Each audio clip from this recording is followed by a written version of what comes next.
Good day, good day. It's time for the Hampton Roads Black Caucus's 2020 Virginia Beach City Council Candidate Online Forum, sponsored by the Hampton Roads Black Caucus, the New Journal and Guide, Positive Vibes Consulting, Virginia Beach Virginia Beach AAPAC, that's the African American Political Action Committee. You are watching on YouTube or on Facebook, and share this video, like this video, and you're going to notice that we actually have the color pink as one of our themes tonight. We're celebrating and recognizing those strong women who've survived breast cancer. And so we wanted to salute them in the Virginia Beach as well as outside throughout the entirety of the world. With us tonight, we have from VBAA PAC, Mr. Bruce Williams. How are you doing, Bruce? All right, unmute yourself and then we can all hear you. That's the African American Virginia Beach, the African American Political Action Council. We've been in vetting candidates for Virginia Beach office in the last 15 plus years, and we're glad to be here this evening. All right, and also we have the beautiful Mary Addison, LLC, and she's working with the Hampton Roads Black Caucus. Can you tell us your role with the Black Caucus? Yes, good evening. Thank you for having me. I am an independent consultant for the Hampton Roads Black Caucus, and I provide the questions that's submitted from the members of the Hampton Roads Black Caucus to the candidates.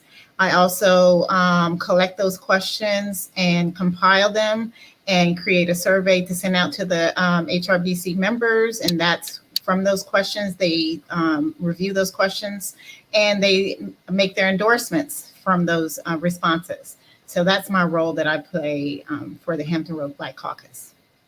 Excellent. We're going to start our forum off tonight with a moment of prayer. I bring you greetings on behalf of First and Haven Baptist Church here in the city of Virginia Beach. We are blessed to be a part of these proceedings today and to begin the night with an opening prayer. I am Reverend Dr. Luther S. Allen III. I'm the pastor of the church, and I'm blessed to be invited to give this opening prayer. Let us pray together. Heavenly Father, we come together this evening saying thank you. We bless you and honor you, God, for the gift of participation in the civic process. We ask right now, oh God, that in these few moments of sharing, Father, the ideas that you place in our hearts and minds are shared with love, with care and affection, and for the openness and for the best dealings of the city of Virginia Beach. We glorify you and we thank you. In Jesus' name we do pray. Amen. God bless you. All right, and as you can see, we have a number of our candidates online with us. We're going to give them a moment to introduce themselves, but first, we'd like to ask everyone to salute our beautiful country's flag. Oh, say, can you see by the dawn's early light what so proudly we held at the twilight's last gleaming, whose broad stripes and bright stars through the perilous fight, all the ramparts we watched were so gallantly streaming, and the rocket's red glare, the bombs bursting in air, gave proof through the night that our flag was still there. Oh, say does that star-spangled banner yet wave o'er the land of the free and the home of the brave?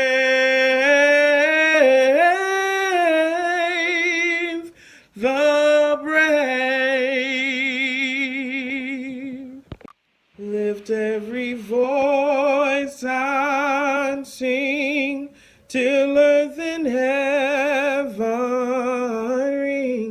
ring with the harmonies of liberty. Let our rejoicing rise high as the listening skies. Let it resound loud as the rolling sea. Sing a song full of the faith that the dark past has taught us. Sing a song full of the hope that the present has brought us. Facing the rising sun of our new day begun. Let us march on till victory is won. Is won. All right, that was the beautiful voice of Traquan Manning, a 2018 graduate from Virginia Beach City Public Schools. He's a product of the beach, isn't it? Yeah, beautiful voice. Also a product of Hampton University. I just got to clap for my Pirates. Yes, clap for my Pirates. All right, so we introduced Bruce and we introduced Mary. I'd like to take this time to let our candidates introduce themselves. So we'll begin with the ladies and we'll begin with their last names. Miss Quenisha. Hi, I'm Nadine Tanisha, and I'm a 34-year resident of the city of Virginia Beach. I serve on the Vibe District, the Vibe Creative District Board. I serve on the Back Bay Restoration Foundation.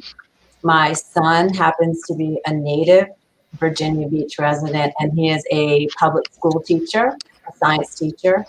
And I'm very excited to be going down this journey to find a place on city council.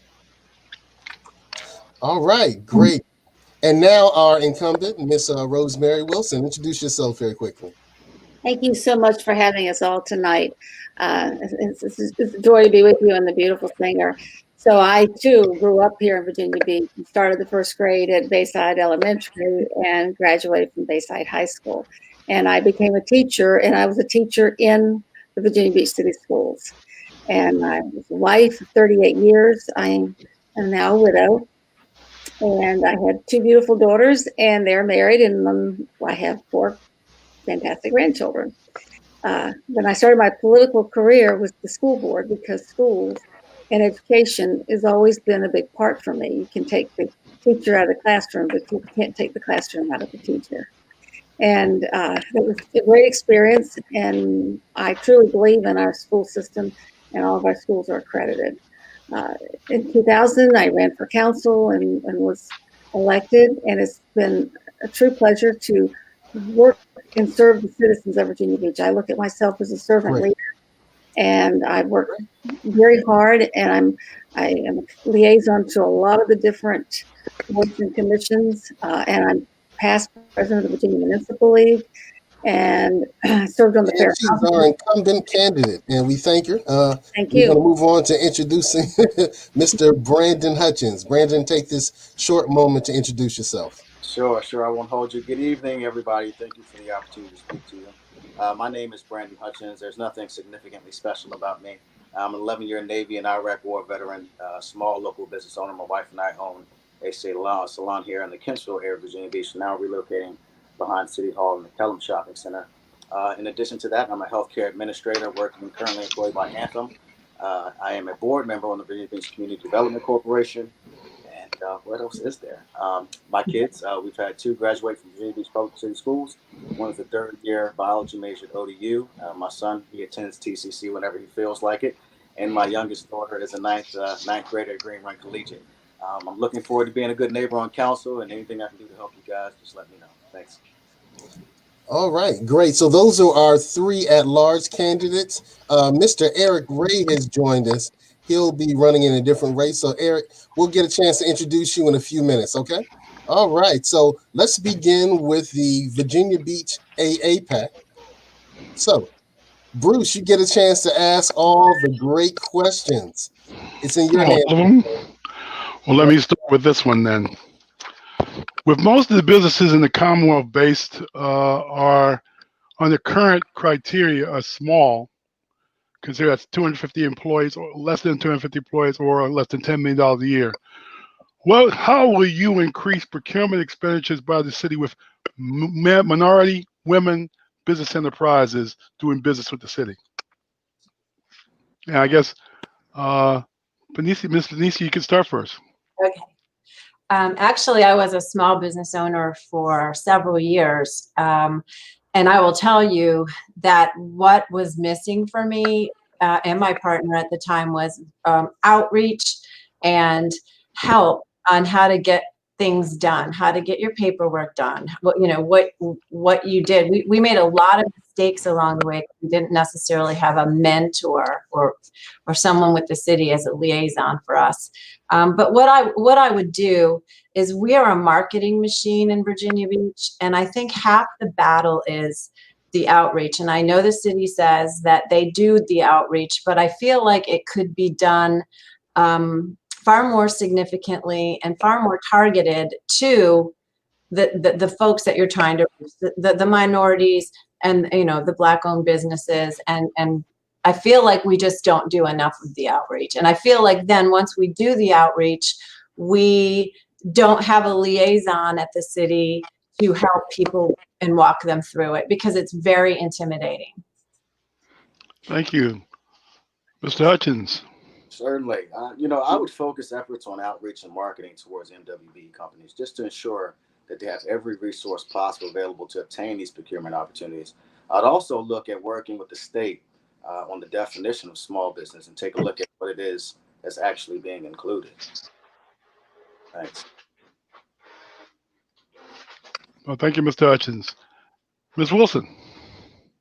Well, for one thing, I have supported the legislation at the state level to lower the number of employees for a small business. 250 employees is not really very small.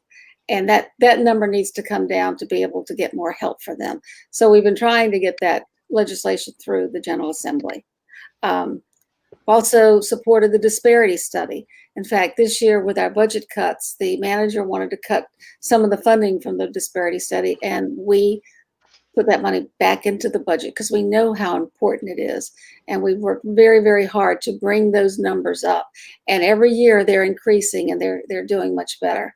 I'm also liaison to the Development Authority, and economic development does have someone there who helps with the small businesses. They've got materials, they've got someone who'll help you, and we also partner with the Chamber of Commerce and their small business division, and we give grants to the Chamber of Commerce to work with the small businesses to help them get their feet off the ground. And on top of that, I worked very hard with Sally Quinto, who was a delegate in the General Assembly, and I was able to shepherd through, this was all my idea, for legislation for the B poll tax, that any brand new business, and it's the local option, that starts out, because we know that the first 2 years of a business is the toughest to make it. And if they can get past those first 2 years, they have a real shot of being successful. And so we eliminate the B poll tax for the first 2 years of a new business.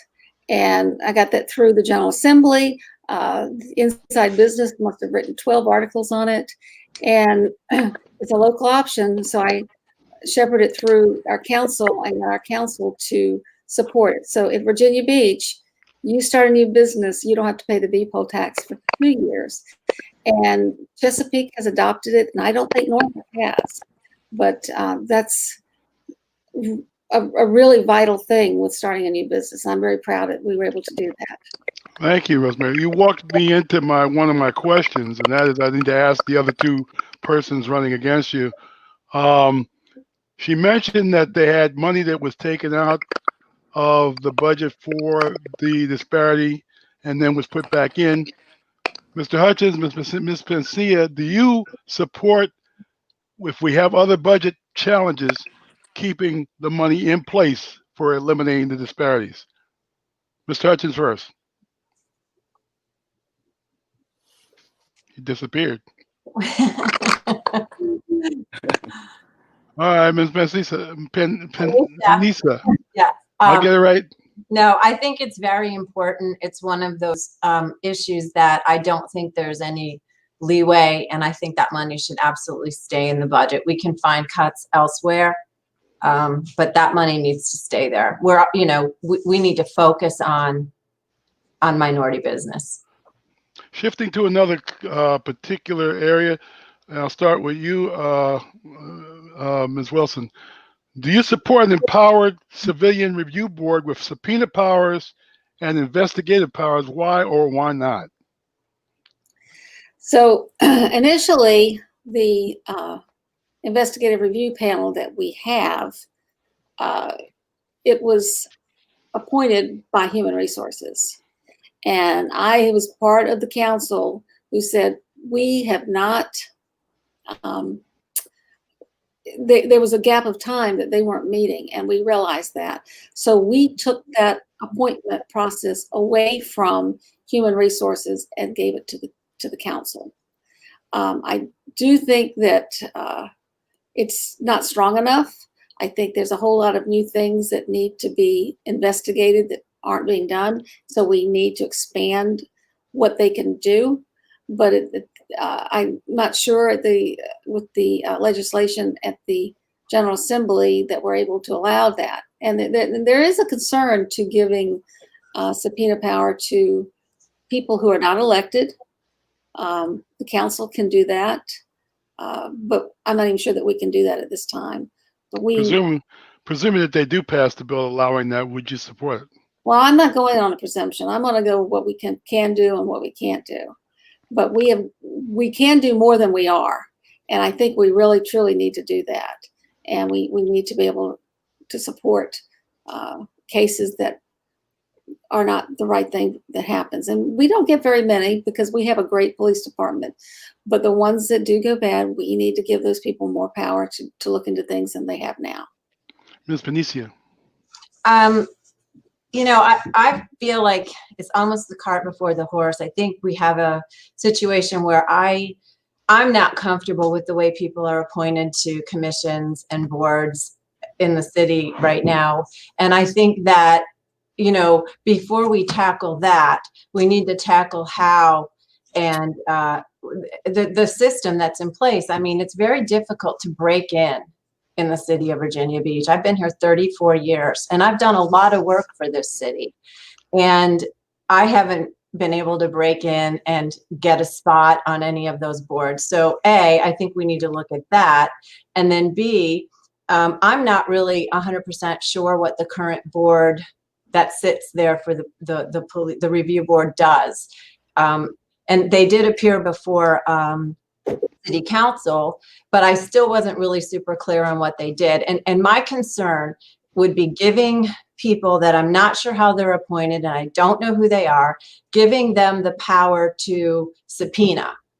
So I guess I would have to be really comfortable with the way the folks are selected and what their backgrounds are, and what power they'd actually have and who would be managing that. So, I can't say one way or the other because I feel like we need to investigate the way folks are appointed. Okay, thank you. This one has to do with the power of the city council and its relationship with the school board. Since city council provides the funding for the school division to operate and the school board failed to include its procurement procedures in the city's disparity study, what would you do to encourage the school division procurement and contracts for African-American owned businesses follow the city's lead? And I guess, Ms. Wilson, I'll take you on first. Okay. Well, first of all, I didn't realize that they had turned that down. And of course, They did. They did. Well, Well, actually, to be honest, it's not that they didn't turn it down. They didn't even approach it, and it was in the contract. They could have done it. They got a sidecar in the contract. Okay. So the way state law is, there is a direct division because they are an elected body and we are an elected body. And there is a division of what we can do and what they can do. And pretty much about the only thing council can do over the school board is provide funding. Mm-hmm. And we provide the funding for them. And that's why we have a funding formula. What I can say is to develop a good relationship with the school board members, which that's something that I have. I'm the only person on the council who served in both bodies, and I have a lot of friends on the school board. And to have a personal relationship, and this business is all about relationships. And you know that, Bruce, because you're so good at it. And Seiko, you too, you are as well. So having a personal relationship with these members and talking to them. For example, I really didn't realize that this was a problem, but to talk with them and let them know why it's important. And sometimes it's a hard thing to do. With my swimming program that I finally got passed, it took me 6 years to get them to come on board for something that's been absolutely terrific. So I know how that is, and sometimes it's tough, but developing those relationships and working with them and doing it in a positive manner is the best way to get things done. Mm-hmm. Oh, and I guess for information's sake, the report that they submitted to the MBE several years ago indicated that Kellam High School, which was a $100 million project, had a 4.7% women participation and a 1.7% or 2.7% minority, and they claimed it was 50% swam. The old donation school, which was $62 million, excuse me, and they claimed 50% swam, had a 2% women participation, 0% minority. So that's what we're dealing with. So Ms. Pencia, what would you do? Panisha. Panisha. I'll get it right by the night's up. Nadine is fine. I think possibly it's all about negotiation. So perhaps in our negotiations with the school board, since we are responsible for the monies that go there, we are tougher negotiators and we make it a part of the deal. I'm not sure I fully understand how those deals are done and how we're allocating the money, but there are ways to put stipulations on things. And perhaps, if I'm going down the right path here, we negotiate a better deal and make that deal part of it. Thank you. Mr. Siga, do I have a shot for another one or I have to wait? All right, we're going to allow Mary Addison, who represents the Hampton Roads Black Caucus, to ask 2 more questions. So, Mary. Hello. The floor is yours. And we're going to institute the 1 minute per response in this round. So you'll have 1 minute to respond to the question. All right, Mary, in your capable hands. Thank you. Okay, so hi, Rosemary, and hi, Nancy. Nadine. Nadine. We're calling you all sorts of names tonight. Sorry about that. All right, let's get started. Let's try this again. All right, so first question would be for you, Nadine. In order to create a culture of inclusion within city government, what strategies would you use to implement diversity and inclusion initiatives that promote opportunities for all residents in city employment, business, and services? And it kind of goes with the previous question a little bit. So my feeling is that they should be treated exactly like everyone else who's currently being treated a specific way. But I do think that in order to accomplish that right now, we need better outreach. It's a similar answer to the question I gave before. I feel as though we are doing outreach with the city, but I don't feel as though, and it's feelings, I don't think it's pervasive. Like the people that need to hear about these opportunities aren't hearing about them. And I don't know why that is, but I do know that we're a marketing machine. And if we can figure out how to draw millions of tourists to our city, we can certainly figure out how to reach the residents of our city that are in that population. Okay, thank you. Rosemary? Well, I'm so proud to say in this year that we have hired as our very top executive an African American city manager. And I've had people say, well, you only did it because he's African American. And I tell them he was the best person for the job. And we had a short list back in February of 7 people that we wanted to interview. So this was way before the social unrest. And then when we did our interview, and we were convinced that this dynamic young man who's done a great job in Cincinnati would do a great job here in Virginia Beach. So we are always looking for good talent because that's what makes us a great city.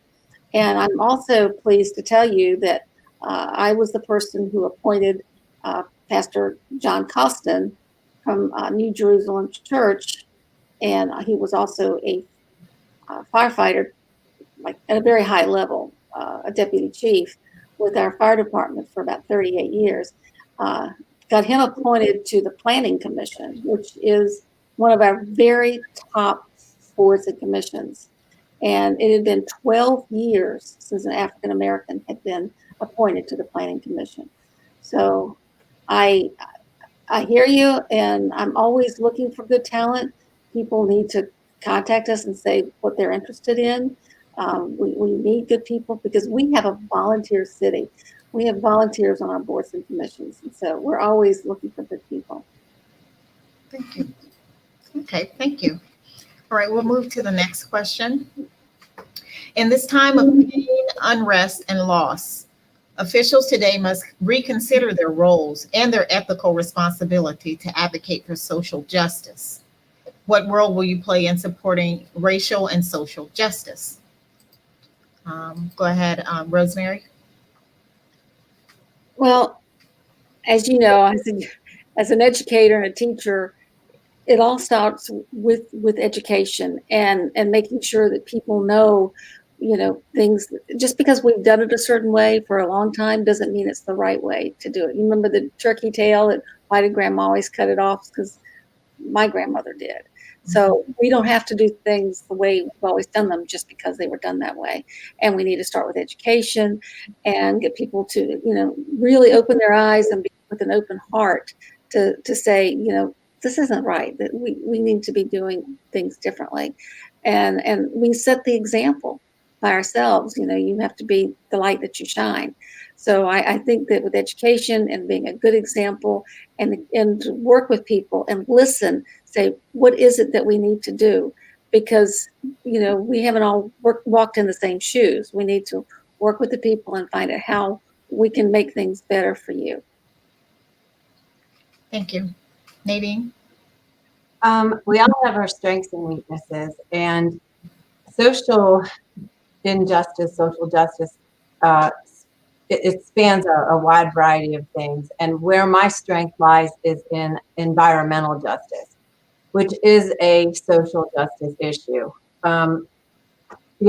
We, in my experience and as an advocate for flooding and infrastructure challenges, we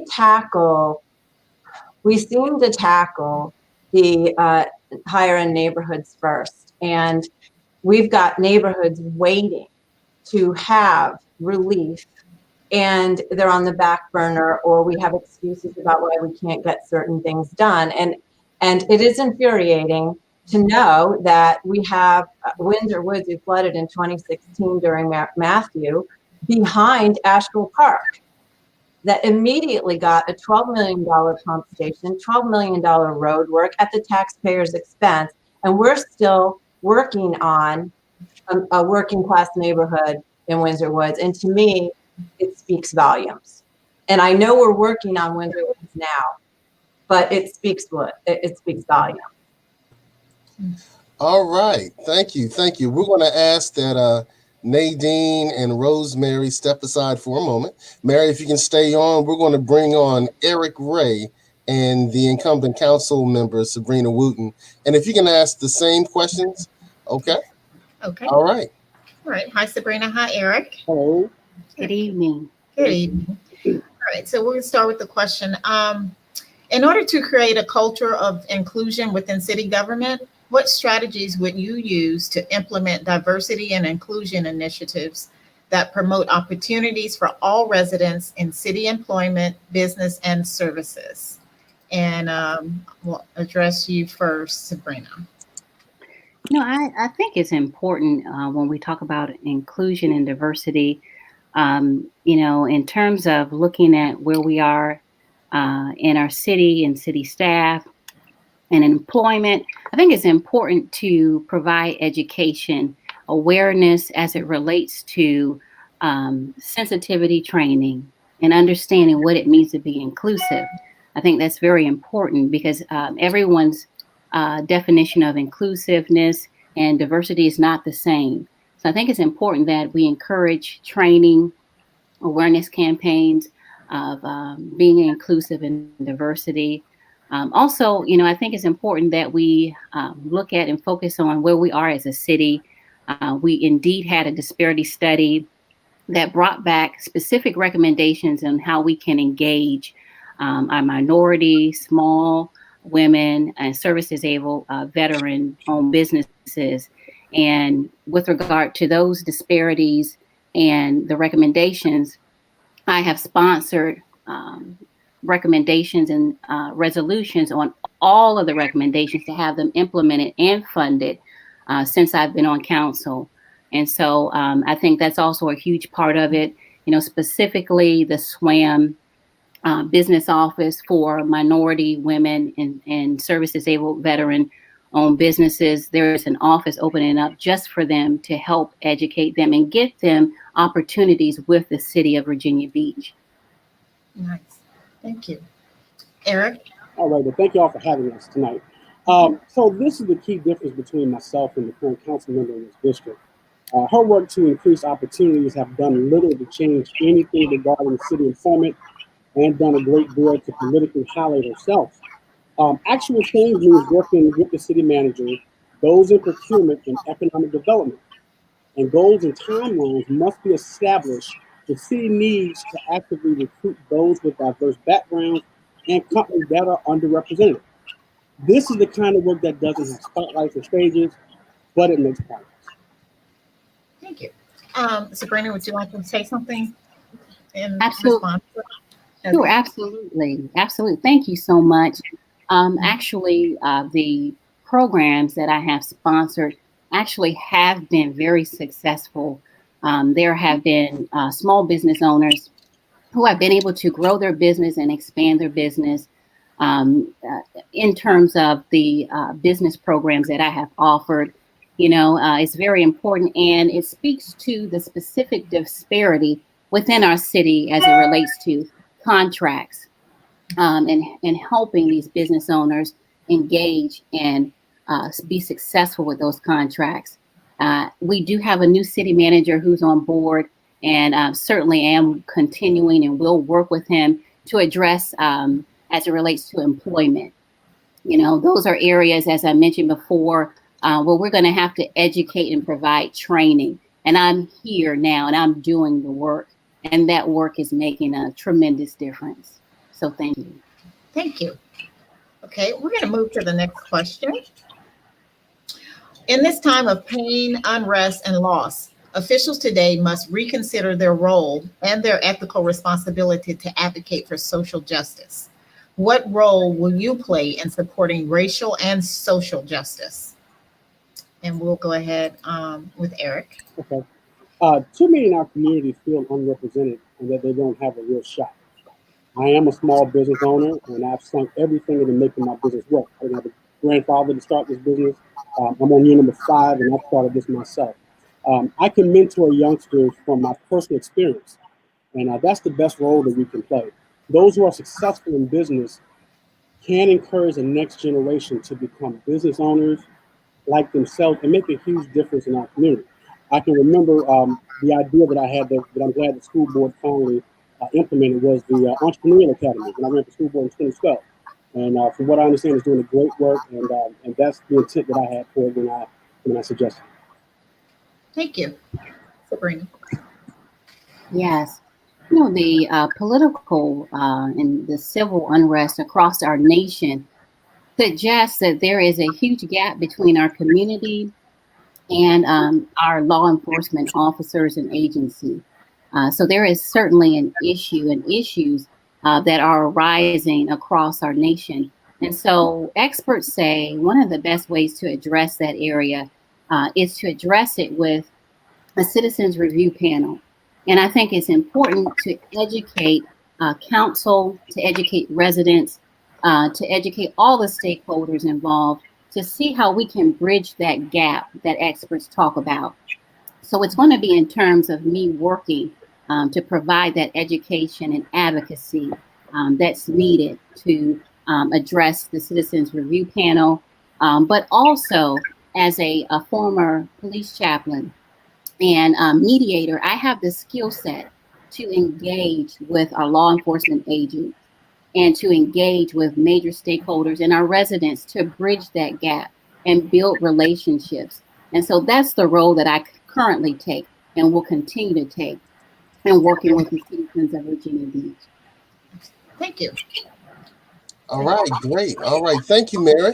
We're going to move from Mary from the Hampton Roads Black Caucus, and we're going to bring on Bruce Williams from the Virginia Beach APAC, which is the African American Political Action Committee.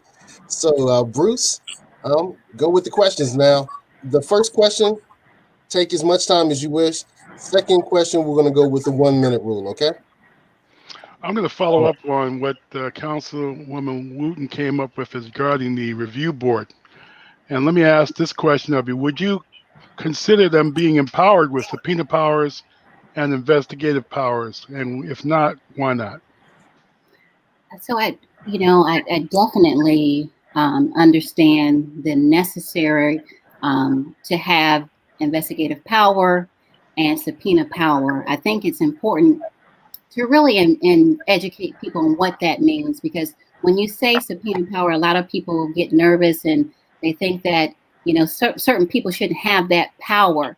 But as I understand it, the General Assembly is actively looking to support legislation that says that localities can and should have citizen review panels, and they should have investigatory power.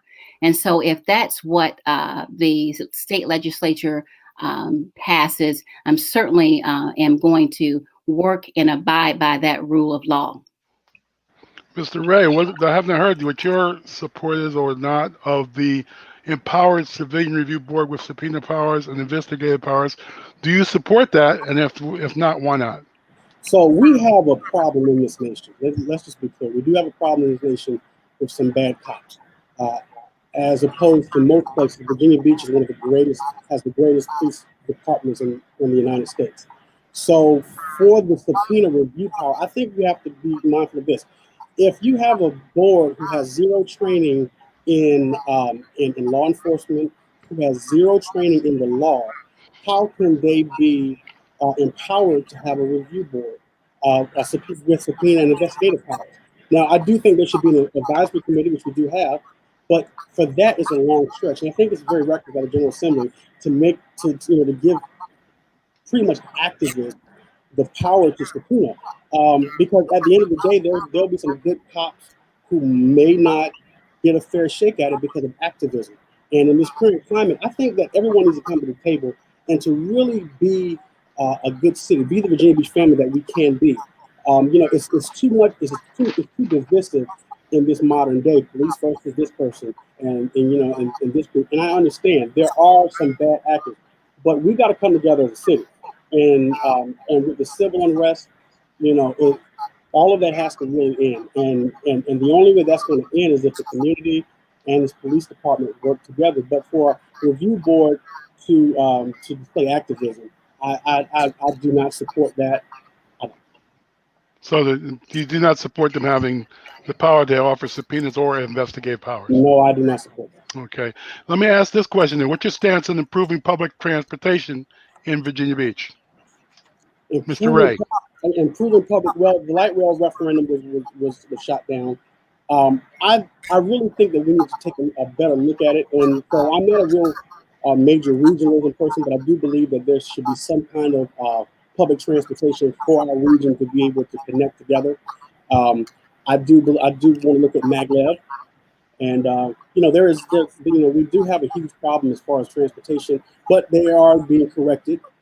As you can see, they're brand new highways being built at the moment, and so it's being corrected. But if we were going to engage in something, and I think I know where you know it's going, if we were to engage in something like a light rail or something, it would something that I would support that would be regionally, that would take us a span of miles for us to go through, just the entire area. Well, light rail, we're talking regional. I think we're talking Virginia Beach here in terms of how. So, what would you do to improve it for Virginia Beach? Because each city at this point can dictate what type of service it offers its citizens. I do understand that, and so that's what I'm saying. So if that was the import of the question as far as light rail, then that's the only way that I would support that portion of it.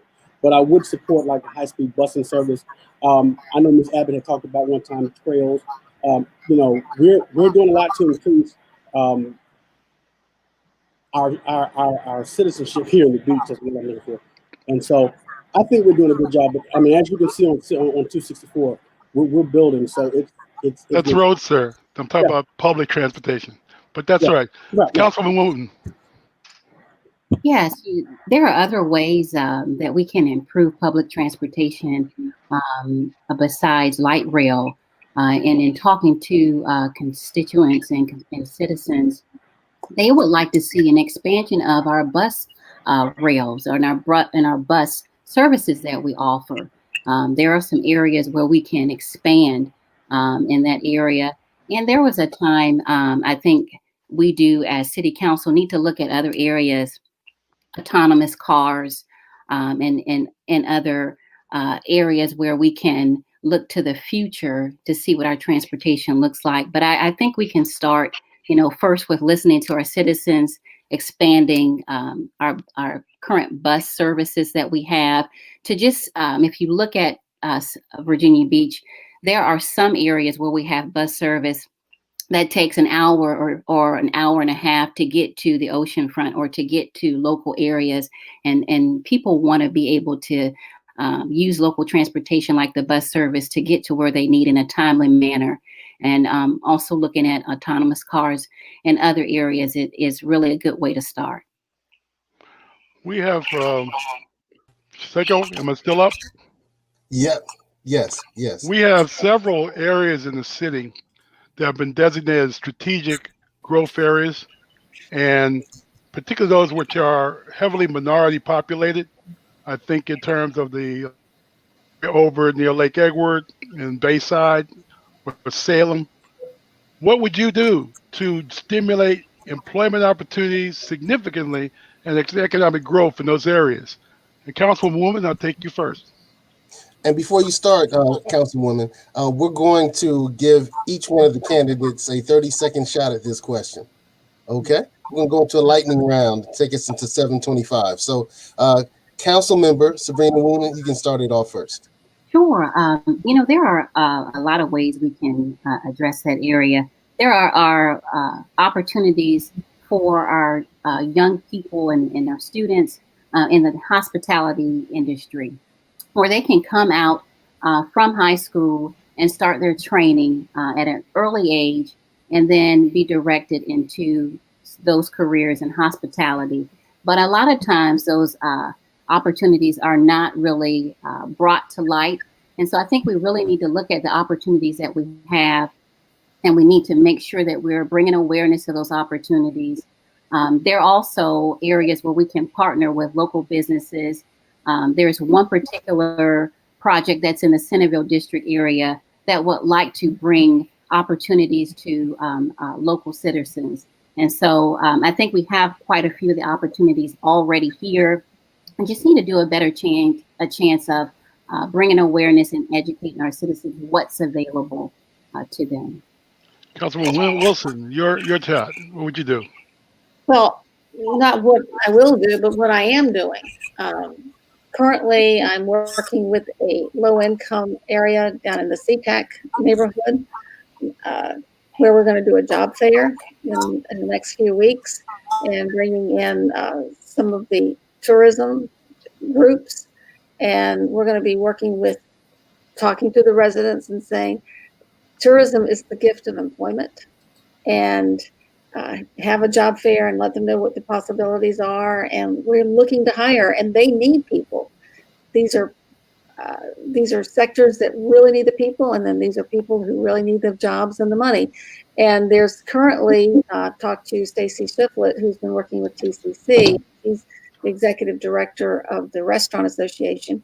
TCC has got some dollars for education to take classes there that's going to help some of these low-income people to, you've got to put a hand out and lift people up and get them so that they can be running and do well for themselves. Mr. Ray.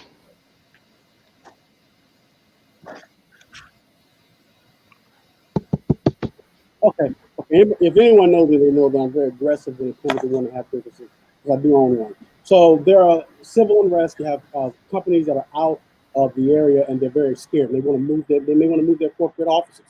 I want to attract them here to Virginia Beach. I want to put a resolution like Governor McDonald did for Bill Bowling, making our vice mayor hopefully the chief job creation officer, which means to attract more of those business work right with economic development authority on that. I want to attract businesses to the ocean front. I want to make sure that we can, make sure that good companies come to Virginia Beach, not just service industry, because it's necessary, but we do need high-end jobs to come to Virginia Beach. And lastly, I want to hold seminars for people who want to open businesses. It's one thing to have seminars for people who are already in business, but we need to actually, we're talking about education, educate the people who want to go in business, because a lot of people don't know the first thing about going in business, and they make these vital mistakes their first 2 years, like Councilman Wilson said. So it would be a wonderful thing for a city to be able to just assist them in being able to be successful. How would you target it for the areas I mentioned, however? I'm sorry, say again? I mentioned targeted areas, that were those areas that are heavily populated by minorities, like Lake Edward, like Salem, like SeaTac. Right. How would you do that? I mean, I hear citywide answer, but what about those areas we're talking about? Well, there's land available. I mean, and the one good gift that we have in Centerville is that we've got that cut. We have the thoroughfare that takes you from Lynn Haven Parkway all the way into Chesapeake. So there's some land out there, but we need to make sure, first of all, to get those businesses there. Those companies will come to Virginia Beach with the right incentive. All right. Those areas. Ms. Benicia, I got it right that time, didn't I? Yes, you did. Thank you. I work in the tourism and hospitality industry, so I do understand how vital it is for us to A, fill these positions, and B, to reach out to these neighborhoods in a meaningful way. I also think there's an opportunity to create a mentor program with vocational, VOTEC type people that they're looking also. Like, it is impossible to find good air conditioning folks and roofers and people, and those jobs tend to be higher earning jobs than the hospitality industry. And it's something that they can take with them down the road. So I think that there's two opportunities. There's an opportunity to work with the hospitality industry, and that's great. But there's also an opportunity to create a public-private situation for vocation. And, I think that unless that's already being done, I haven't heard that it is, but I think that would be an interesting concept. Thank you very much. Thank you all for joining us this evening. I'll pass it on to you, Mr. Varner. All right, Miss Addison, your turn. High-powered, high-quick round. Let's go. Okay, thank you. So we've talked a little bit about education, jobs, and money and economic development. But my question is, with the rising cost of housing, the rising cost of housing has led nearly a third of American households to spend more than the recommended 30% of their income on a mortgage of rent. Limited supplies means rents in cities are skyrocketing. while rampant student debt is preventing some residents from buying homes.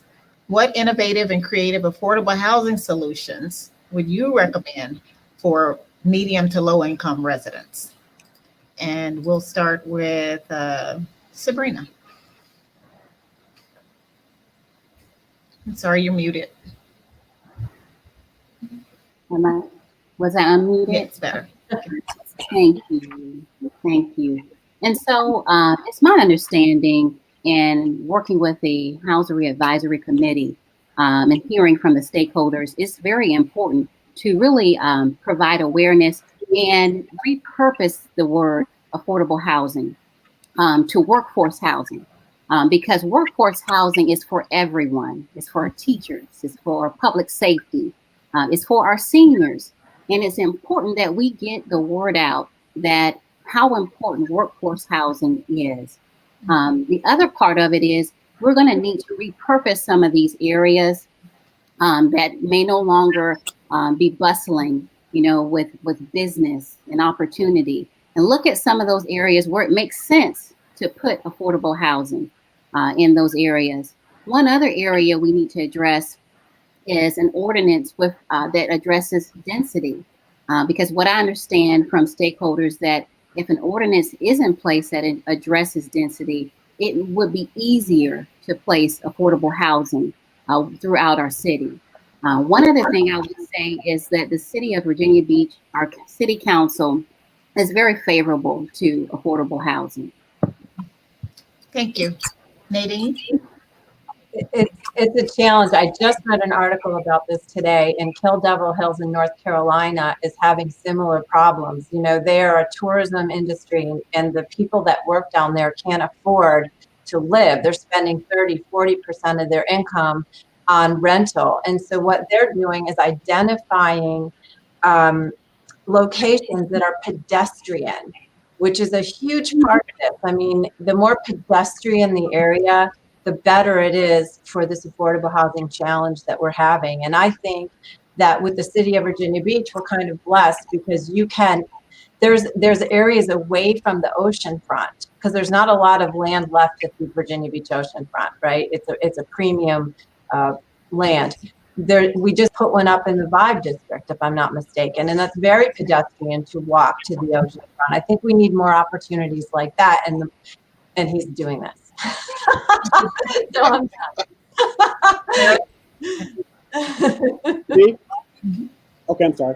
Yeah, it simply takes the leadership to push the green button for affordable proposals to pass. Now, my opponent campaigned on supporting affordable housing, but it's taken zero leadership in bringing an affordable housing project to the table. I understand how neighborhoods and civic league can put pressure on council to oppose, but our city cannot just be welcoming to the wealthiest, and our land use decisions must reflect campaign rhetoric and make sure housing stock is economically diverse. We have to have a diversity. Thank you. Rosemary? All right. Well, we want to thank our. Get a chance to- I'm sorry, Rosemary. Okay. Well, I founded the Housing Advisory Board with the city, and as a realtor, I saw what a need that was, and I serve as liaison to it. And I also served 6 years on the Fair Housing Board for the state to make sure there's racial equality in housing. So that's really important. And as terrible as COVID has been, I think there's going to be some opportunities for this, because there are some aging shopping centers that aren't doing so well, and they may be a good opportunity for a developer to pick that up, that it's on the outskirts. And a lot of times these are going to be places where there's good public transportation, and they can pick these up and build some of the affordable housing there and workforce housing. But also, to Nadine's concern about the environment, those things are wall-to-wall concrete and asphalt, and with changing that, be able to tear up a lot of that asphalt and create more green space. And so you're going to create some good things with both. Thank you. All right. Well, hey, we want to thank our at-large candidates, Rosemary Wilson and Nadine Panisha. If you guys can wave it. I said it right? Yay. All right, she owes me some food. All right, so that's Rosemary and that's Nadine. And let me see, what race? Oh, that's the Centerville race, right? Woo! The Centerville race. We have council members Sabrina Wooten and Eric Ray. If you guys can wave. All right. Okay, good. So, Mary, Bruce, we've had some interesting talk, some interesting responses. What are you thinking so far? We do need to mention that Brandon Hutchins was there earlier, but we lost his transmission. Okay. Mary, if you could talk a little bit about the Hampton Roads Black Caucus, and then followed by Bruce talking a little bit about the Virginia Beach AA PAC as we begin to transition from this first set of candidates to our next set of candidates. All right. And also, I want to bring on the good brother Jose Cruz from the Beach Brothers Show. All right. So, Mary, about HRBC. Bruce, you can talk about AA PAC. And Jose, if you can talk about the Beach Brothers Show. Starting with Mary. Go. Okay. So, like I had mentioned, I am in the middle of, we're in the middle of this campaign, and everybody is energetic and ready to go and doing their thing. And the HRBC is open for membership. What I do, I am the independent surveyor. I collect all the information and I compile it and I present it to the board, to the members and the board members, and they make their selection from the responses from the candidates. So if you have received an email from them asking you to fill out a questionnaire, if you have time, take the time out to fill out that questionnaire and get it in, because if you don't return those responses to the questions, you're not going to be on the list and you're not going to be in the final assessment for them to select who they're going to endorse. So if your name's not on there, they can't vote for you. So you keep an eye out for those emails. They should be coming out fairly quickly. You should have already received them. If not, you will receive an email within the next day or so. So they are always looking for members. I was told to let you all know membership is only $50. So, and they do provide, once they select who they're going to endorse for the campaign, they provide someone to work at the poll. So they have all types of perks that come along with endorsement. So if you want additional information, go to Hampton Roads Black Caucus .com and look for more information on their website. Thank you. Bruce Williams, let's talk about the Virginia Beach AA PAC very quickly. Over 15 years ago, Carl Wright and I were in the parking lot near Great Neck Road after a grueling campaign and realized that it was important that a process be put together so the African American community could have its issues vetted with people who are running for office that serve Virginia Beach. In that time, we have been nonpartisan, and we have vetted all in each of the races for all of the level of candidates running for state, local, and federal government. And in that process is a very detailed process where we've asked for a questionnaire to be filled out from all segments of the African American community of Virginia Beach. And if you don't return our questionnaire, we don't honor you with a vetting interview. We are in the process of vetting interviews right now with those, some 20 and odd, that have returned their questionnaires. And we will make endorsement, and we'll follow the old rule back in the old day and back in Norfolk when they created a gold ballot to indicate that these are the endorsed candidates that the African American community of Virginia Beach has vetted. And we will once again do that, and we'll use all electronic means to get it done. We're very proud of our process. We're also proud of the fact that we've been able to make some change in the city of Virginia Beach for the African American community. Good stuff. Jose Cruz, my beach brother. How you doing? Look, 30 seconds, bro. I'm pretty good. Good evening, ladies, gentlemen. Well, for those that don't know, the Beach Brothers Show is a show about three gentlemen, brothers from Virginia Beach that live in Virginia Beach, that love Virginia Beach, and we sit on this wonderful podcast show every Tuesday and Thursday from 7:15 to 8 p.m. And we just discuss business, politics, and just issues affecting citizens in Virginia Beach. Everybody's more than welcome to log on Like I said, it's Tuesdays and Thursdays from 7:15 to 8 o'clock. You just go on Facebook and punch in the Beach Brothers, and it'll come right up. You can subscribe to follow us. And if you have any questions and you want to be part of the show, you can just type your questions in the comments box, and one of us fine brothers will go ahead and read that question off to our guests. All right, great, great. Well, Jose, I'm going to put you on the waiting room for a second into the green room. We're going to keep up Mary and Bruce, and we're going to bring in William Dale, Jessica Abbott, my good friend Michael Baralucci, my good friend Conrad Shesventer. Oh, man, these are some of the candidates. So let me make sure I get this correct. I'm going to read this. All right, for the Kempsville area, we have the incumbent, Jessica Abbott, and the competitor, William Dale. And for the Rose Hall district, we have the incumbent, Michael Baralucci, and the competitor, Conrad Shesventer. All right, so we're going to give all of them a chance to answer some questions. We're going to begin with some questions from AAPAC. So, Mary, I'm going to pull you off for just a second. And Bruce, why don't we begin with Jessica and William, okay? And then we'll go on to the Rose Hall district in just a few moments, okay? So, Very good. Bruce, you have the questions. I do. Well, Jessica, it's good to see you. With most of the businesses in the Commonwealth based on current criteria considered small, how will you increase procurement expenditures by the city with minority and women-owned business enterprises? That's such a great question. Thanks so much for asking it. I'd like to start off by saying I was the first council member to publicly support the disparity study.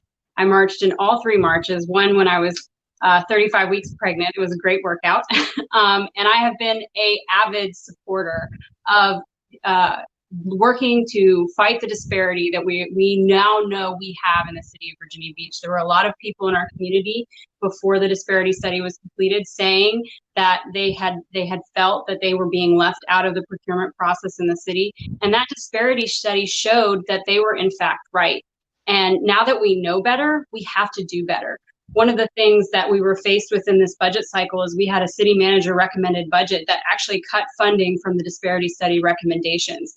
And in a Facebook post and a letter to my colleagues, I said, without a doubt, we cannot eliminate the funding of this disparity study. As I said, we now know better, so we have to do better. We're working to establish the goals of the disparity study and making sure that we have all of our citizens involved in the procurement process of the goods and services the city needs is imperative. I'd also like to add, we also need to do more to work towards making sure that that money that we're using in the city for various projects is staying local as well. So if we have small businesses, minority owned and women owned in our community, we should be going out to them first before we start breaking up these contracts and unbundling them and seeking places outside of the region when we can be using our homegrown talent. Thank you very much.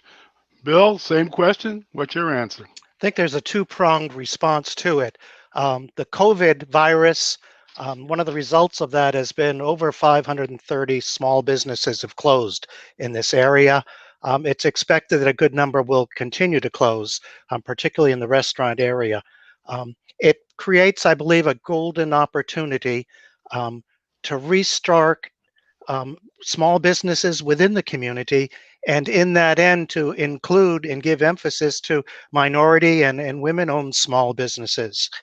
I think what the city can do from its side is possibly provide grants and low-cost loans to jumpstart those small businesses, create incubators to move that along more quickly, perhaps work with the public sector, particularly businesses that are successful, and look for opportunities to mentor.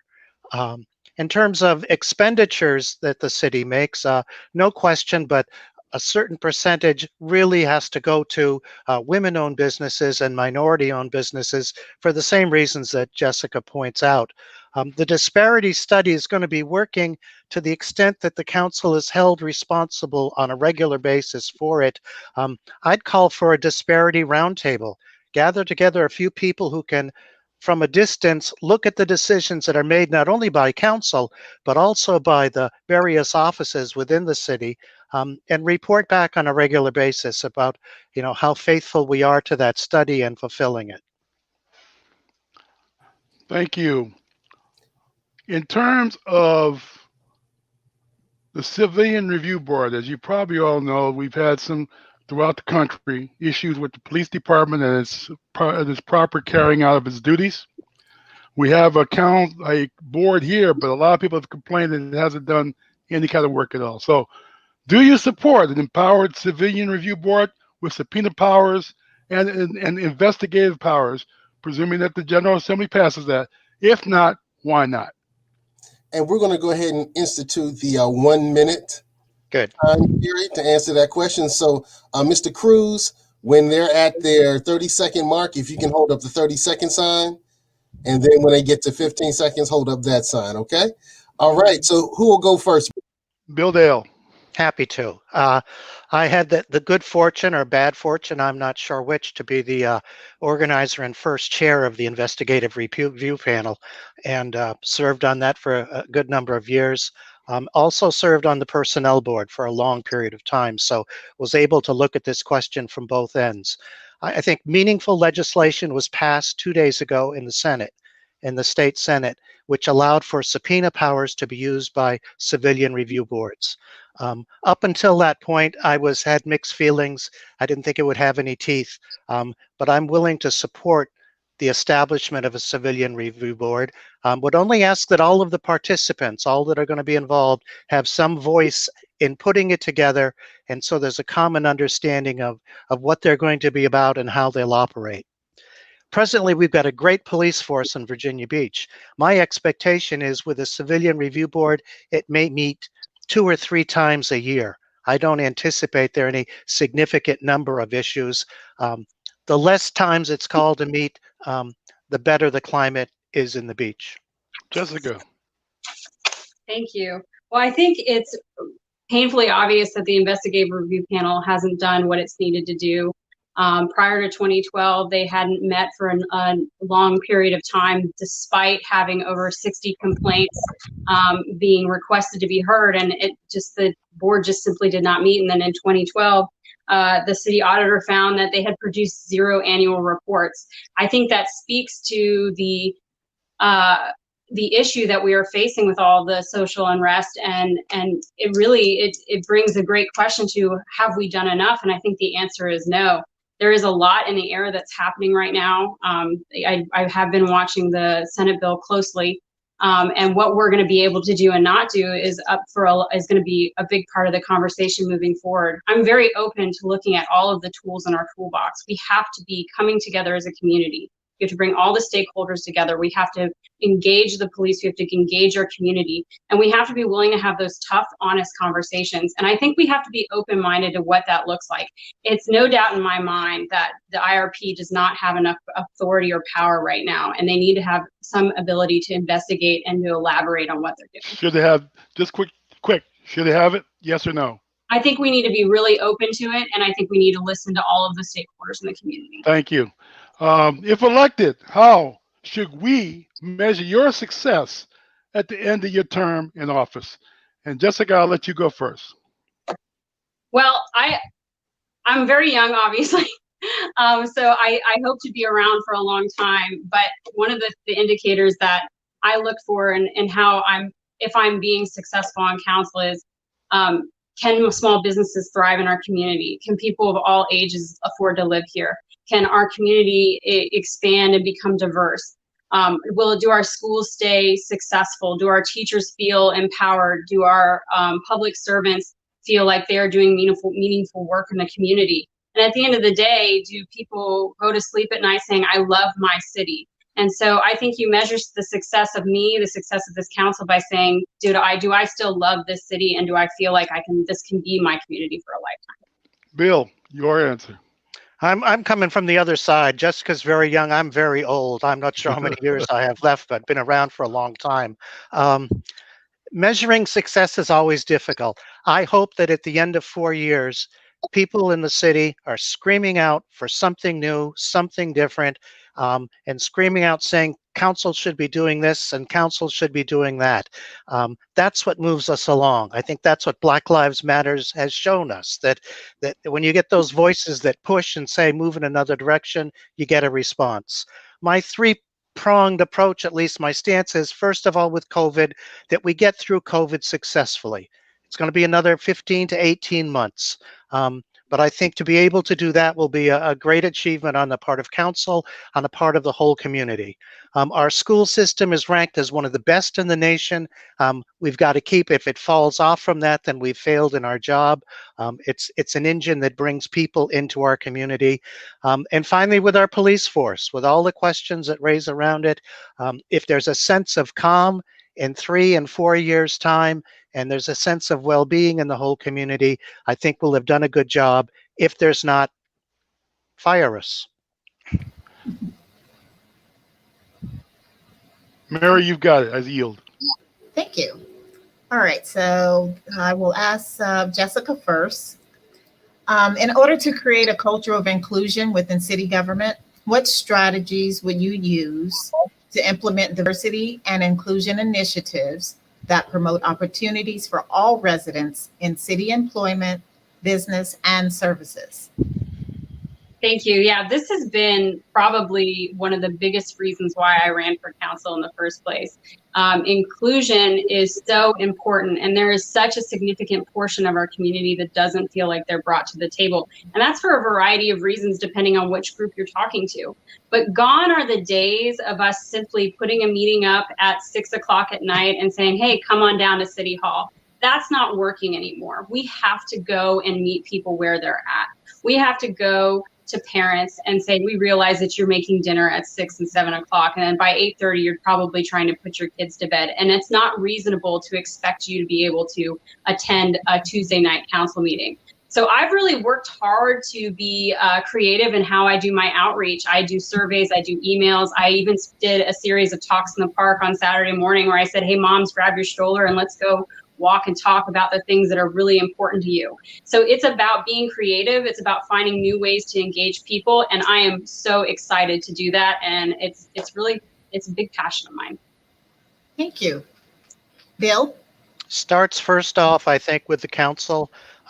I think we really need to ensure that in every appointment for committees, commissions, councils, and groups, that we reach out and find a wider group of people to be on those specific groups. That's how we reach out to the community. There's no way any one person's going to get out to 350, 400,000 people in a credible fashion. But if our organizations within the city are reflective of the city as a whole, that's one of the ways the message gets out very clearly that we're welcoming and willing to include. Council, in light of the disparity study, again, should constantly be calling itself to accountability in terms of what are the hiring practices, how do they flow out, why is the police department so underrepresented, the same with fire department, and we can go down through the lists. As a general rule, all you do is listen to the people who are not represented. They are oftentimes the clearest ones to give you a message about where work should be done. And if they're given a hearing, then it's possible for success to take place. Thank you. The next question. In this time of pain, unrest, and loss, officials today must reconsider their role and their ethical responsibility to advocate for social justice. What role will you play in supporting racial and social justice? Bill? I think first and foremost, there's a call for being present as opposed to being absent in the midst of all of it.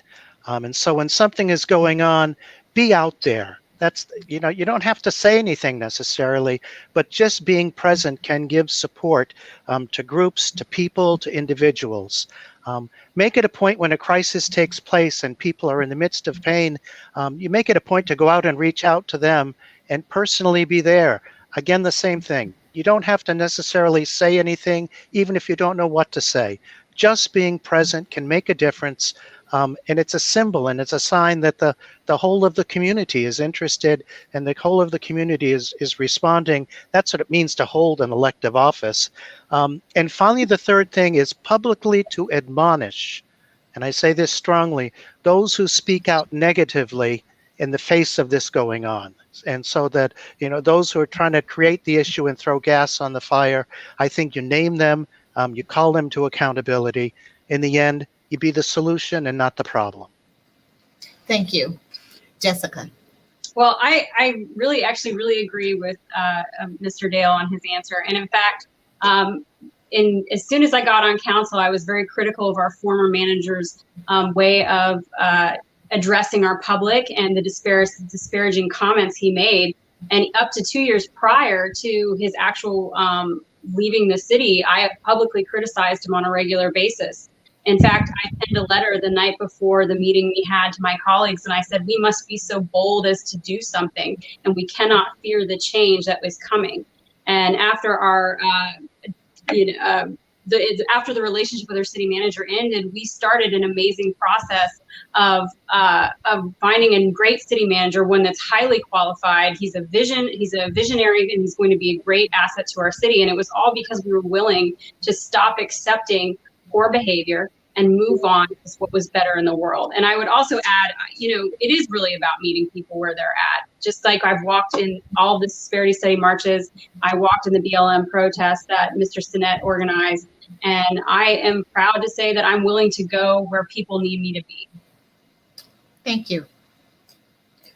All right, so one more question.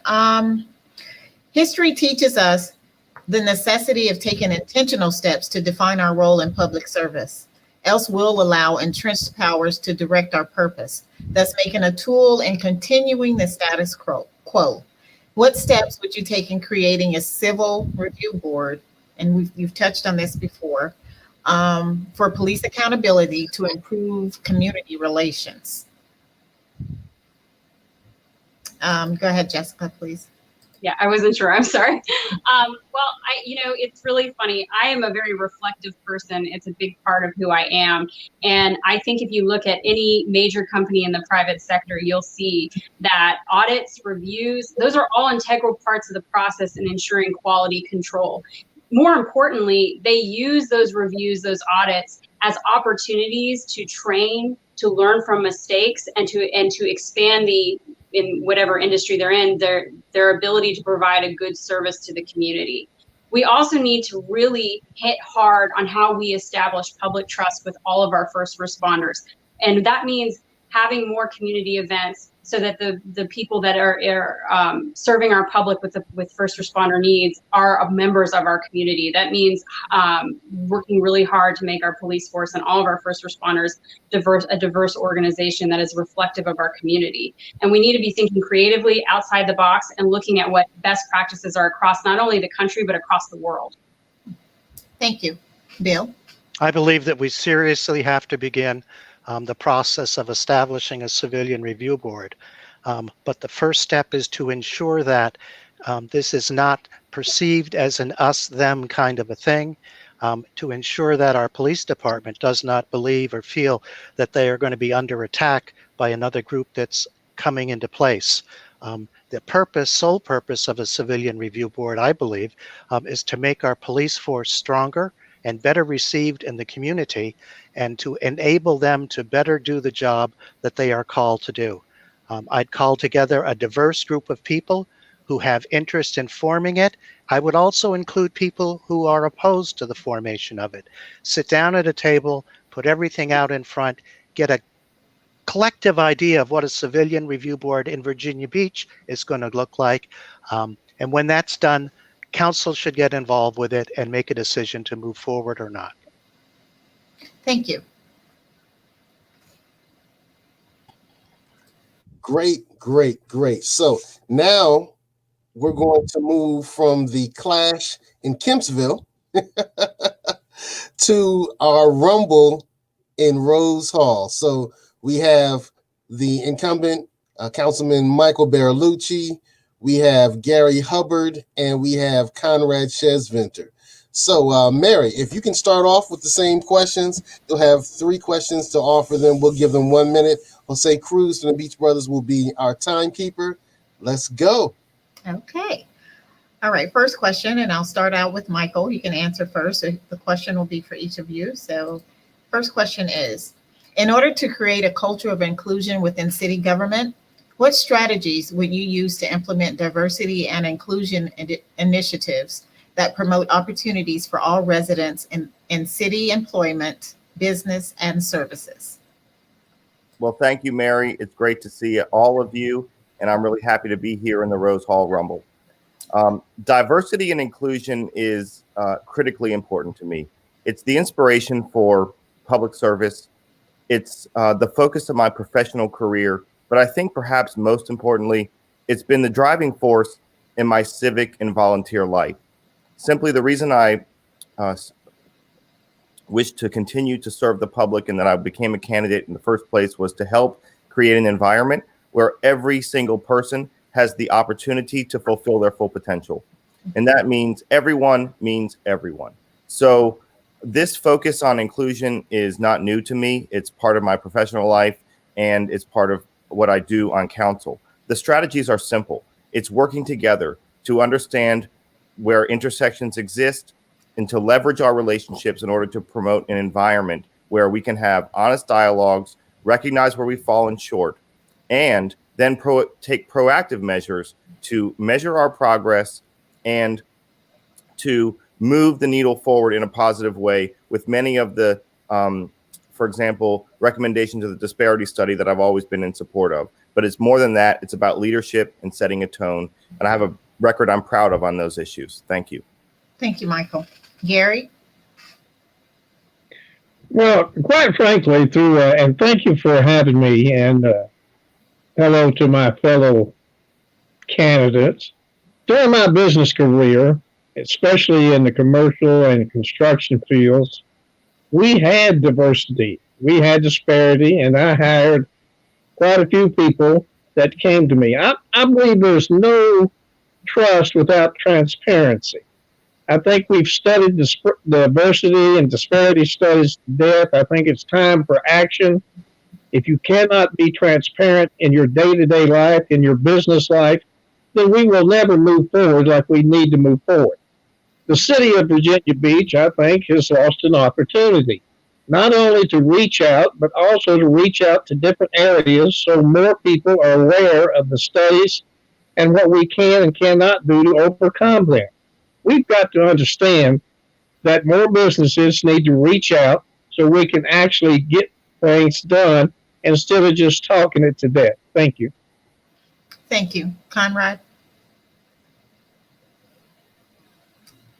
Sorry, you're on mute. Let's hope my mic works. I want to set disparity correcting goals higher than 12% because the number is below current population representation. I want to create city outreach initiatives on social media targeting newer eyes. Also, use people like me, potential office holders, to be agents for outreach, boosting the profile of the goals. I like the idea of partnering directly with the community groups that are already expanding minority business. The goal is always to expand. Thanks. Thank you. Okay. So in this time of pain, unrest, and loss, officials today must reconsider their role and their ethical responsibility to advocate for social justice. What role will you play in supporting racial and social justice? Go ahead, Conrad. The authoritative role. I've already been told to stick to the basics like flooding when running for office, but that's not good enough. I'm speaking about social change daily, be it police reform and others, knowing that doing so will lose me any chance of, say, endorsements with police groups. There is a lack of government officials themselves being activists. That's why activists need to yell at government officials. Bypass that and elect the activist. I will use the position for change and opinion when so many of those peers are afraid of doing so. And I'll do it beyond just the city too. I'll do it in Richmond and DC using my councilman's voice to amplify the one I already have. Thank you. Michael?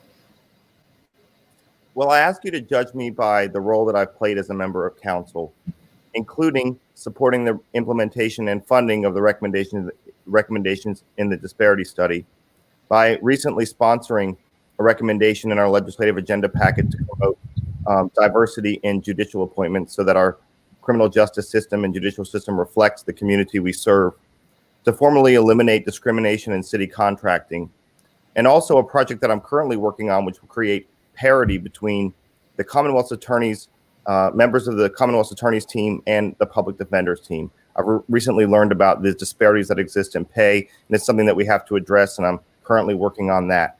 But in addition to my role on council, I ask that you judge me about my role as a citizen, as an advocate, long before I became a member of our city council.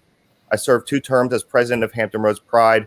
I'm a charter member of the African American Cultural Center of Virginia. I've been a member of the Hampton Roads Black Caucus for 5 years. I support the UNCF, which provides scholarships to minority students.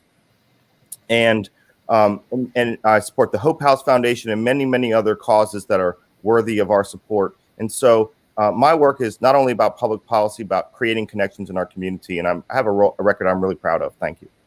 Thank you, Michael. Gary?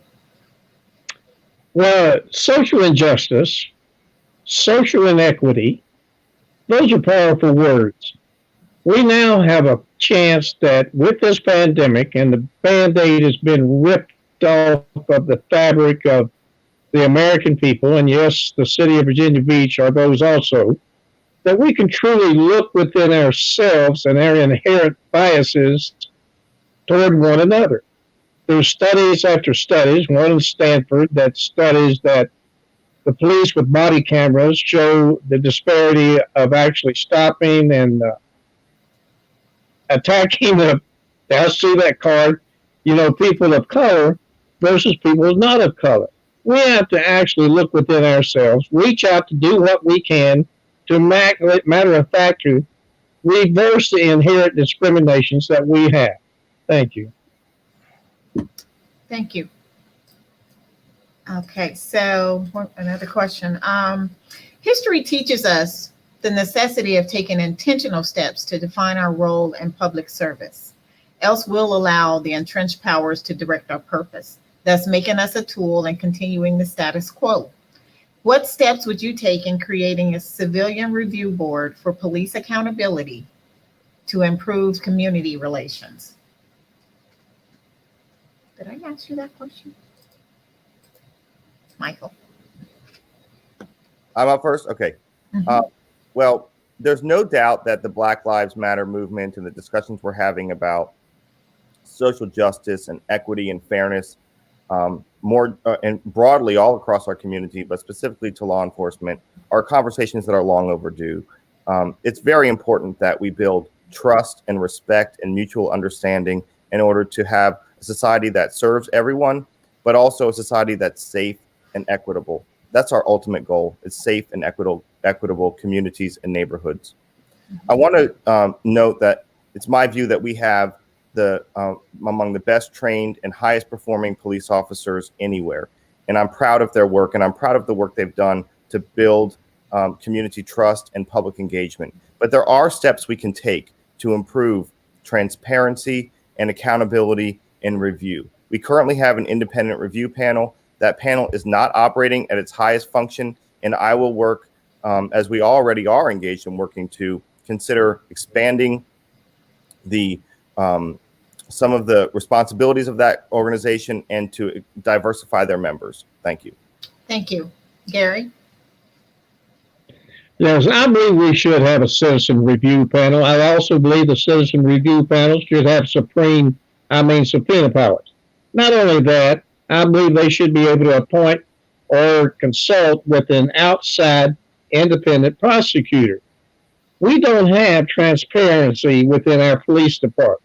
And I think our police department needs to be renamed to be peace officers instead of police officers. We have huge problems across our area, across the state, and across America.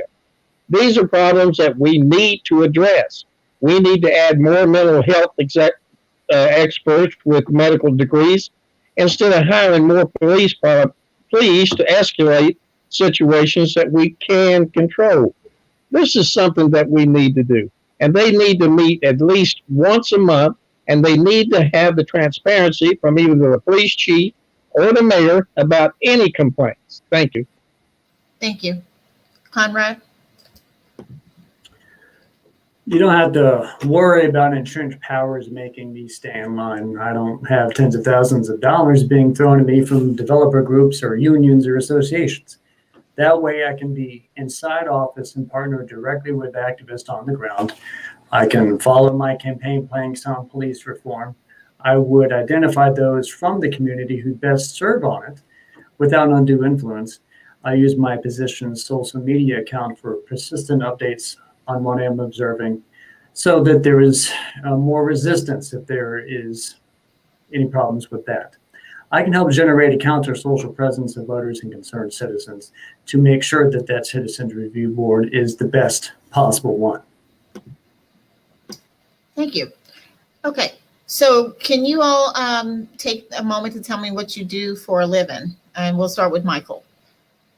I am the manager of community and government relations for the Chrysler Museum of Art, where I have been employed for almost 10 years. The focus of my work there is to expand and diversify museum audiences, particularly among underserved constituencies, by creating community partnerships and educational programs. The Chrysler Museum is a treasure for our region. We serve all cities in the 757, and I want to take this chance, since you asked me about my employment, to invite everyone watching and listening, including even my opponents, of course, and the host of the show, to join me at the Chrysler Museum. Thank you. Gary? I'm a small business owner in the commercial and residential construction fields. I'm also a member of the Norfolk Builders and Contractors Association, and I'm a proud Navy veteran. We have run apprenticeship programs, and we have invited quite a few people to be in our apprenticeship programs. I believe we need to reach out to our young people. I believe we need to reach out now in a digital platform also to these young people. And I also invite everybody to look at my platform and my programs, whether it's mitigating flooding, whether it's actually a small business acumen that I think we need to move ourselves forward in these health crises and devastating economic times. We will need experience to guide us through this. Thank you. Thank you. Conrad? Well, my first job was working at a food line. I did that while I was still at Salem High School. Then I started at a hotel at the ocean front, right when I started at Old Dominion University. Then I was a Texaco guy, all in the same little Salem area, plus still working at the beach. And I also delivered Cal's Pizza for a couple of years. Now I'm still at that oceanfront hotel. That is my main source of income. Thank you. I'm going to hand it off to Bruce. Excuse me. I'm going to follow up with something that Gary said and try to get a definitive answer from the other candidates since he brought it up. And I'll start with you, Conrad. Do you support having a civilian review board with subpoena powers and investigative powers? And I think those two. If not, why not? I'll say that I loudly do, and that's because reforming policing begins with the A word, accountability. We glorify our system of government because there's assumed to be checks and there's assumed to be balances. I support these measures and others down the line, like ending qualified immunity, to check and balance law enforcement. We shouldn't have a power imbalance that leads to corruption and at times violence over our community. Michael, same question. Well, Bruce, I support expanding the composition and responsibilities of our review board, as well as expanding and diversifying membership and expanding the ability to review any requested case. I am hesitant to convey subpoena authority to an unelected body and without the consent of City Council. Thank you. Well, let's talk about public transportation. And Conrad, you mentioned about working at the beach, so I'm going to start with you on this question. What is your stance on improving public transportation in Virginia Beach? Public transportation. I'll mention an anecdote. Once I left the hotel to go to Lynn Haven Mall using HRT bus. It took an hour. That's something that would take less than 10 to 15 minutes if I'm driving in my own car. So what I want to do is a rapid bus transit system, found like a lot of major European cities, to make sure that we have massive, efficient, and quick transit, because that is the most significant variable toward economic mobility, rapid bus transit. Gary, same question. Well, I've actually talked to a few of the transportation officials, and I've actually been overseas and seen the bus routes and the bus, availability there. I believe we need smaller buses, but more bus routes. I believe we need to actually increase, the buses Monday through Sunday. And quite frankly, we need to increase every 15 minutes, whether there's somebody there at the bus stop or not. If we don't do this, we're going to continue to lose ridership. And I think as a forward-thinking city, we need to have better transportation. It will add to our resiliency, and it will add to our attractiveness for new businesses that want to relocate here. There is no transportation that we have now that would actually add to that. So we need to look at how we're going to bring new businesses in, whether it's affordable, attainable housing, or where our resiliency needs to be tweaked and actually brought up to speed so new businesses will come here. Mike. Well, Bruce, I'm a supporter of public transportation for a number of reasons. First and foremost, I think that it helps our economy. We need to make sure that people who work in Virginia Beach who don't have cars, who are economically challenged or have mobility concerns, are able to get to work and get to their doctor's offices. And so I talked to many people who work in the hospitality industry, which we know is so important in Virginia Beach, who describe challenges in having their teams be able to get to work. So that's one component. But I think perhaps more compelling and larger than that is the matter of it's just the right thing to do. We want to provide every opportunity that we can to make sure that people have access to economic opportunities, or if they are not able to drive for any reason, that they're able to get around and have mobility within Hampton Roads. I think we achieve that by investing in public transportation and with a focus on efficiencies. I think one of the problems that we've encountered in public transportation is that there are many inefficiencies discovered. So your previous guests were talking about expanding some routes, and I support that. But I also think it's important that we look at where riders are actually going and how we can improve upon those routes to create economies within the system so that it works for everyone and that it's economically sustainable and viable. And also, we have to continue to collaborate on a regional basis to make sure that people who live in Virginia Beach are able to get to work in Norfolk or Chesapeake and vice versa, because these borders that we recognize and establish as lines between our city don't always exist in the minds of people who live and work here. And so it's important that we work together to make sure that we're optimizing the entire system and that it works for all of us. I'm going to do a twofer here. This is a kind of a combined question. It has very importance to what we're talking about here. And I think, Gary, you may have touched on it. I know, Michael, you did. I'm waiting for a few more questions to come through. In the meantime, well, here they come. Anybody else have anything they want to add real quick while you have the opportunity to have the floor? I'll get ready to ask a question now. Ask away. Most businesses in the Commonwealth are based on current criteria with 250 employees or less, $10 million. Still having problems connecting. How will you increase procurement expenditures by the city with minority and women-owned firms? And if for funding becomes a question or an issue under COVID or whatever, will you allow having funds transferred from that effort to something else? And I'll let you speak first, Conrad.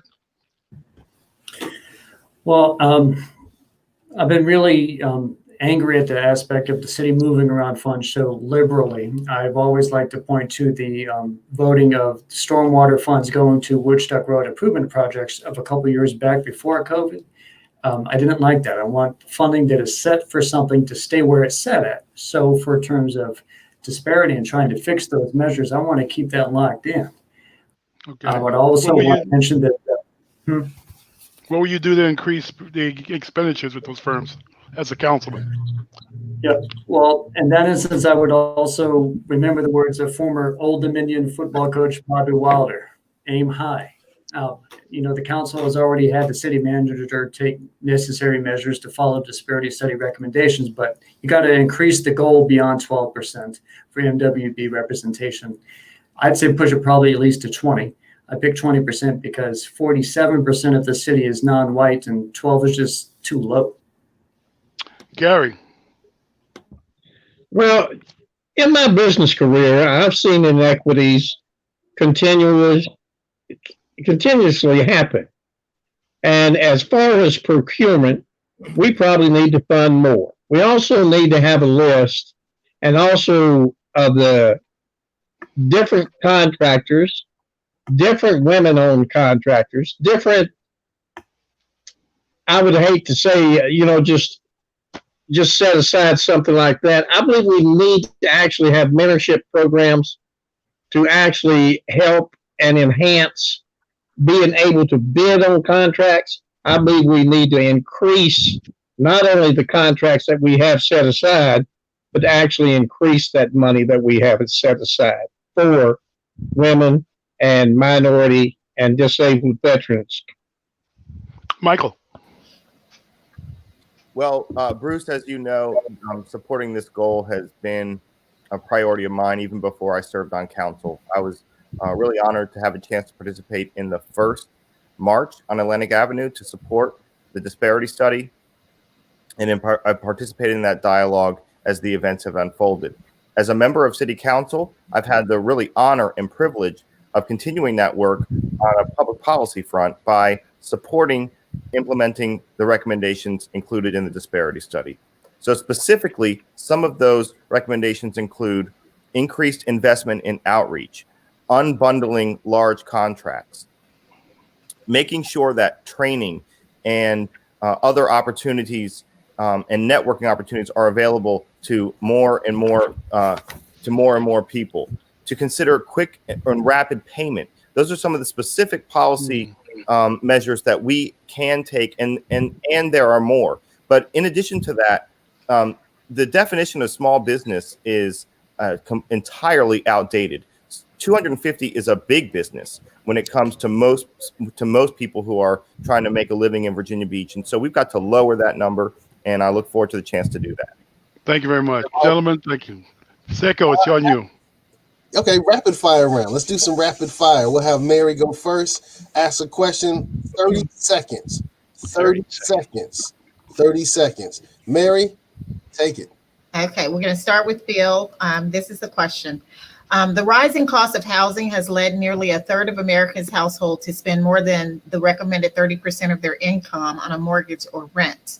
Limited supply means rents in the city is skyrocketing, while rampant student debt is preventing some residents from buying homes. What innovative and creative affordable housing solutions would you recommend for medium to low income residents? Well, certainly with any development that is taking place, I believe we can put the provision on it that a certain amount be set aside for low and moderate priced homes. With individuals, it's a little bit more difficult without simply saying that that's going to be important. 52% of the housing stock in Virginia Beach is well over 50 years old. And so it's going to be in need of some type of upgrading or some type of change. And I think there we can be really forceful in saying that when doing those changes, we avoid gentrification that forces out low and moderate income people for the sake of bigger houses and bigger properties.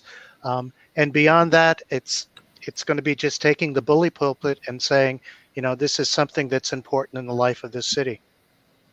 Thank you. Jessica? I'm so sorry. I had a connection issue and I did not hear the question. So if you could repeat it. Okay.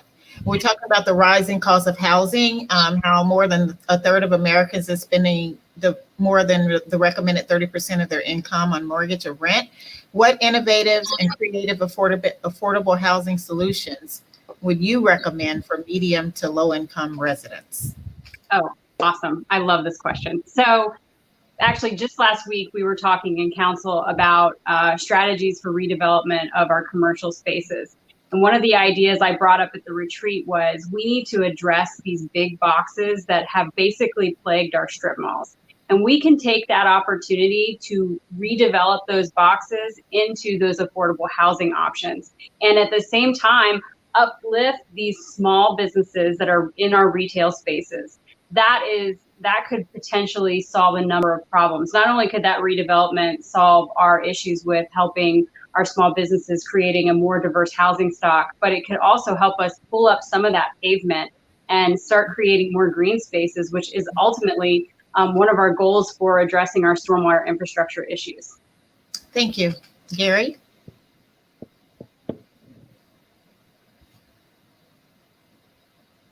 Gary, can you not hear me? Okay, we'll come back to Gary. Oh, okay. Because as the only real contractor on the board, and according to the Architectural Institute of America, we have no affordable housing, much less attainable housing. When you have to divert 30% of your income just to be able to have a basic house over your head, and especially with the number of unemployed in our nation due to this pandemic and health crisis, then we truly need to reach out and maybe reduce property tax, maybe reduce fees, and maybe also, as Jessica said, maybe look at some of the big box stores that we can convert into apartments, but that's going to take quite a bit to do. So as far as that end of it, I think we need to look at maybe actually looking at some of the commercial spaces and converting them to apartments. Thank you. Thank you. Michael? Well, housing is a major issue in Virginia Beach, and affordable housing principle within that issue.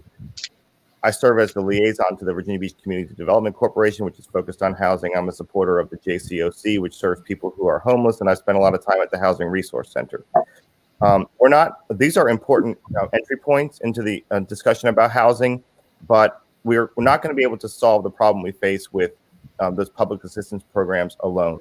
We're going to have to work with creating new and diverse housing stock, as has been mentioned before. And we're also going to, I think one of the most innovative strategies to answer your question is about creating connections between builders and neighborhoods so that we have better understanding and we can work together collaboratively to solve our housing needs in Virginia Beach. And we've missed the mark and we can do better. Thank you. Conrad? New development should be encouraged to build with affordability in mind. Let's increase supply of multifamily units. Rhetoric from as high as Republican Donald Trump that this destroys the suburbs is rhetoric of non-planners. The General Assembly needs to look at expanding zoning on multifamily units, something I'll happy to do as councilman because this increases supply. Also look to create a subsidized grant program from the city and state and HUD and private interest, which is means tested for recipients to just make sure we get as much housed individuals as possible. Okay, thank you. Another question.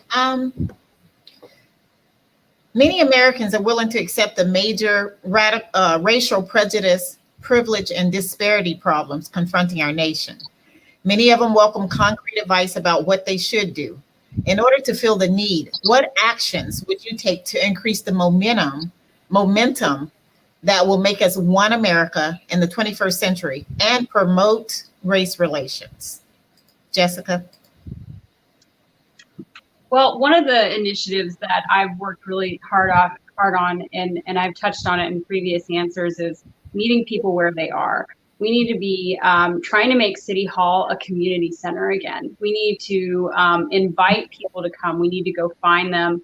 We need to really just talk honestly with each other and have those really hard conversations.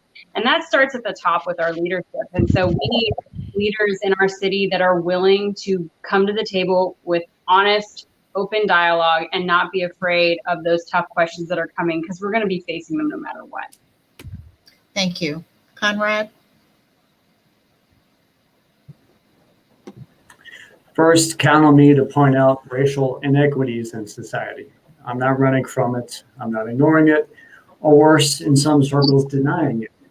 As councilman, I want to help correct them.